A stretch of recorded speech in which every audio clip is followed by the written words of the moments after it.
Rimuru could very well be the strongest isekai protagonist I've ever come across. Maybe not the way he is right now in the anime, but his potential for growth is unlike any other character I've ever seen before.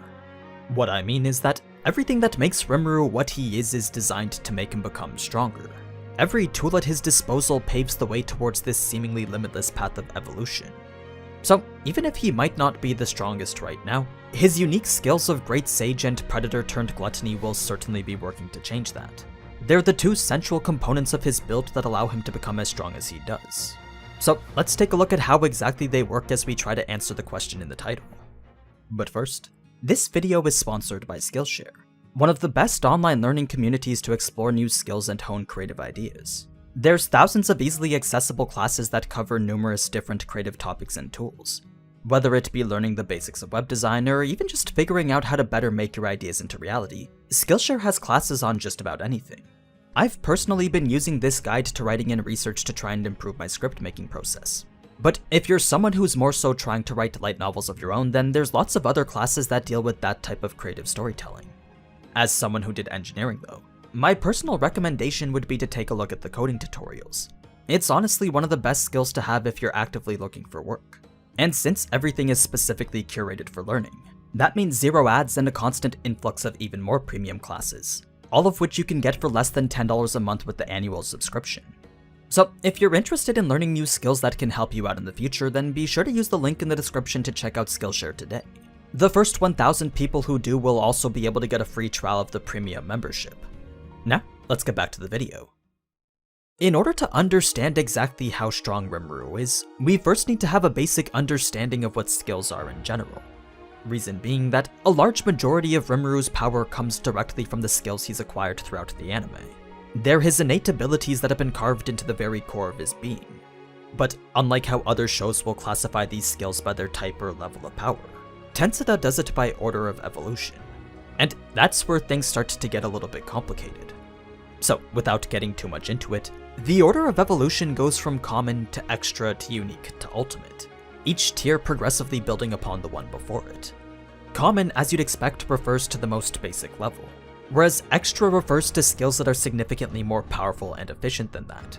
These two tiers then serve as the foundation to build towards the even more powerful, unique, and ultimate skills, both of which, once possessed by a single person, can no longer be possessed by anyone else so long as that person is still alive. Now, the key difference between an ultimate and unique skill mainly pertains to their level of power. Because ultimate skills are the final evolutionary form, it makes sense for it to be an absolute force of nature that's usually unrivaled by anything beneath it. That said, this isn't really the type of skill that we're going to be looking at right now. Instead, what we'll be focusing on is Rimuru's power before his evolution. So that means every ability he acquired prior to becoming the Demon Lord at the end of the first half of Season 2.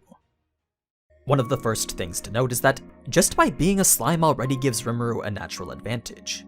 The fact that he's a monster whose existence survives on magicules and nothing else makes it so that he never needs to eat, sleep, or even breathe. Because every single one of his cells are identical, they can each work towards serving whatever function the body needs.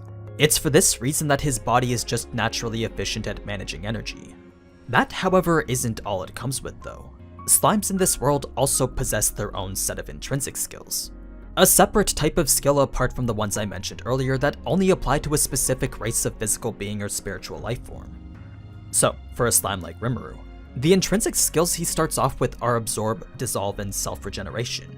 Absorb and Dissolve is pretty much the foundation of Predator. It's the ability to take in any form of matter, skill, or magic, then break it down into its most basic elements.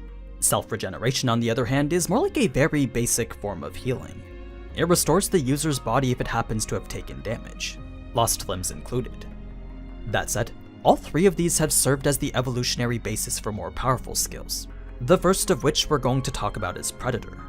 This is one of the unique skills that Rimuru acquired upon his reincarnation, a skill type that we now know comprises itself of numerous different subskills.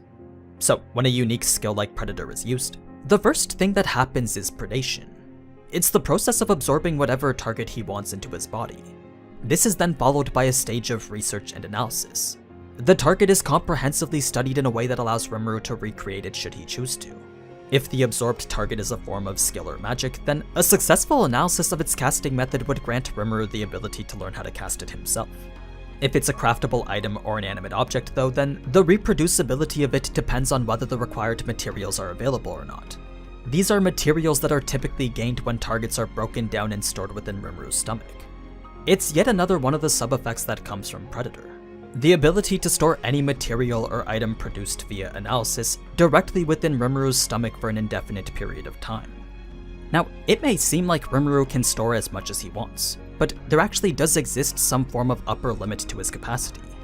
For a bit more context on exactly how much, well, Veldora had taken up about 15% alone. Then the mass amount of water he ingested in the cave filled up about 10% more. An additional 2% was from the medicinal herbs and recovery potions, and 3% was from the ores and minerals he ate. So, with only 30% being occupied by a godlike dragon and other various resources, there's definitely quite a bit of room for more. But anyway, it's after a successful analysis has been completed that the form and skills of the analyzed target can be reproduced at any time via mimicry. And if there ever does come a point where something harmful or unnecessary for analysis is absorbed, then that specific aspect of the target is neutralized, broken down, and stored as magical energy. It's the last of the 5 core components that make up the unique skill Predator. Now, as I'm sure you could tell, Predator's ability to copy and replicate literally anything paves a unique path of evolution in which infinitely more skills can be acquired. These can then be combined with other skills, and those can then serve as the foundation for more unique and ultimate skills in the future. It's the first step towards what's pretty much an unfathomable scale of power. That said, it's not the only strong asset that was given to Rimuru right from the get-go. What initially started out as the extra skill Sage was immediately evolved into the unique skill Great Sage. All it took was a total of 90 days for it to finish fusing itself to Rimuru's soul. As soon as that time was up, that's when it emerged in his head as the voice of the world. Now, usually this voice would only ever be heard when the world was changing or a skill was earned or upgraded. But with the help of Great Sage, this voice could now be used as his own personal query machine. Since it is a soulless ability devoid of any sentience whatsoever though, it would never actually talk to Rimuru unless he was to ask it a question first. That was the single drawback of an otherwise very OP ability. Now, the reason I say that is because one of the core 5 sub-effects associated with Great Sage is known as All of Creation. It's the ability to comprehend pretty much everything. So long as what he's looking at is visible or perceivable, then All of Creation will make it so that Great Sage can relay back detailed information on it. That doesn't mean he knows about literally everything everywhere though. The information available to him is dependent on whether he recognizes and understands the concept he's looking at. Only after he does can he receive a full analysis on it. Now, while this does sound very limiting, there was a very clever workaround that Rimuru decided to implement in order to avoid it. But it involves a combination of Predator and one of the other sub-effects that comprises Great Sage as a whole. So before we can talk about what that is, let's first take a look at what else this powerful skill provides. The first effect is what's known as Thought Acceleration. It's the ability to multiply Rimuru's perception speed by a factor of 1,000. Then Analytical Appraisal allows for an in-depth assessment of any target that Rimuru's looking at. The next effect is one that negates the necessity of a casting period. Anything that requires an incantation like how magic does is completely bypassed via the sub-effect Cast Cancel. Then finally we have what's known as Parallel Processing. This is the ability to separate his analyses from his regular thought processes. So, if Rimuru is assessing a target like, let's say, Milim, then the process behind it will remain detached from his regular thoughts. The analysis will be handled in its own individual area, kind of like how Kumoko uses different brains for different things. That said, any analysis separated from the main thought process will still be affected by the perception boost of Thought Acceleration. So, there's pretty much zero downside in setting aside all analyses as a parallel operation. That's why after Rimuru had figured this out, he decided to link this specific effect with the analysis effect of Predator. It made for a combination of skills that exponentially improved his analytical capabilities. For example, an analysis of something like these herbs would have taken at least 50 minutes with Predator alone. But by combining Predator's analysis with Great Sage's parallel processing, that 50-minute load time becomes reduced to a single second. So, with such a vast increase in performance, I'm sure you can start to piece together how this works in tandem with All of Creation to provide instantaneous knowledge. Because Predator's analysis and Great Sage's parallel processing allows him to immediately understand whatever he's absorbed, all of creation can then relay any and all information associated with it. It's an extremely powerful combination that has made his evolutionary path even easier to traverse than before. That's why everything just seems to come so naturally to him. So, with Great Sage acting as the source for finding answers, and Predator's analysis being the skill that fills that source with knowledge, Rimuru is able to comprehend just about anything. Not only that, but skills are also often combined and evolved through this process as well. Like, the intrinsic skills Dissolve, Absorb, and Self-Regeneration were combined with the Mimicry skill of Predator to create Ultra Speed Regeneration, an extra skill that significantly enhanced the effects of self-regeneration. It's actually a form of evolution that we've seen numerous times in the anime. Rimuru would absorb a life form or spirit that possesses unique skills of their own, then Great Sage would add them to his arsenal and make them better. If any of the absorbed skills were similar in nature to the ones he already possessed, then Great Sage would simply combine the two together. That's why when Rimuru had defeated the Orc Disaster Geld, his unique skill of Ravenous was taken and combined into Predator, resulting in the evolution of Predator into Gluttony. Aside from doubling the capacity of his stomach, what this did was add the subskills of Ravenous into the already existing subskills of Predator.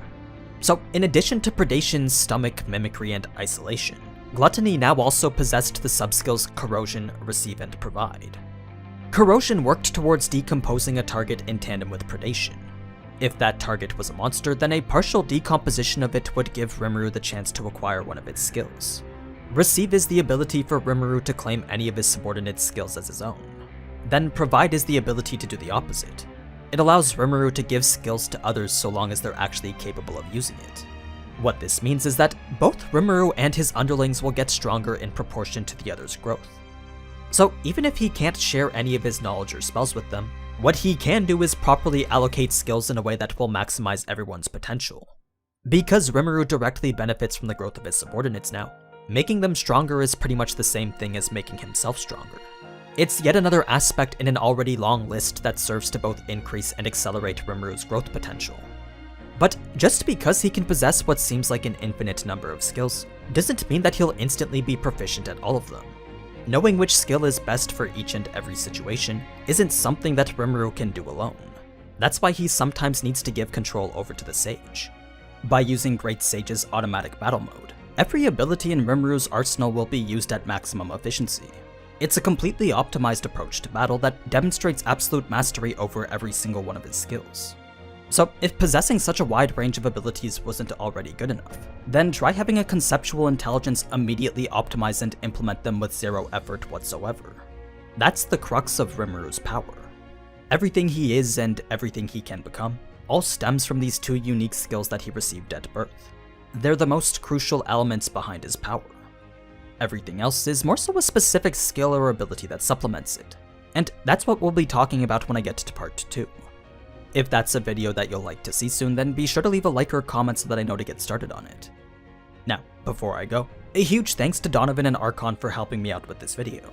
Them and a few others from the Discord have made understanding this complex power system a whole lot easier. Anyway, as always, thank you so much for watching, and if you enjoyed this type of anime content, then you already know what to do. So, until next time, ciao!